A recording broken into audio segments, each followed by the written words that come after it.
மதுராந்தகத்தில் நடந்த தேசிய ஜனநாயக கூட்டணியுடைய பிரச்சார கூட்டம் ஒரு முக்கியமான விவாத பொருளாக மாறியிருக்கிறது. குறிப்பாக காங்கிரஸ் கட்சியையும் திமுகவையும் கடுமையாக விமர்சித்து பிரதமர் மோடி பேசியிருக்கிறார். இதை நீங்கள் எப்படி பார்க்குறீங்க? அதாவது எதிர்க்கட்சினாவே விமர்சனம் பண்ணுறது சகஜம்.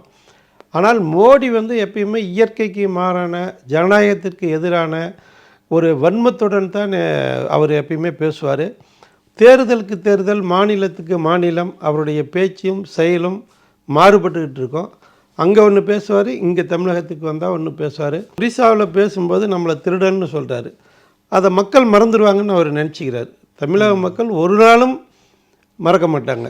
இது அவசரமாக பயமுறுத்தி இந்த கத்தி முனையில் திருட்டும்பாங்களே, அந்த மாதிரி எல்லா கட்சியும் அவர் கூட்டணியில் இருக்கிற அன்புமணி ராமதாஸ், வாசன், அதே மாதிரி மீதியெல்லாம் யாருன்னு பார்த்தீங்கன்னா கல்வி நிறுவனம்னு சொல்லி நில ஆக்கிரமிப்பு செய்து கொண்டு இருக்கின்ற பச்சைமுத்து, இவர்கள் தான் அவர் சொல்லுவாங்க. இப்போ மகாராஷ்டிரத்தில் எடுத்தாலும் சரி அல்லது வேறு மாநிலங்கள் எடுத்தால் யாரும் யோக்கியமான அரசியல்வாதியை மோடி சேர்ப்பதில்லை.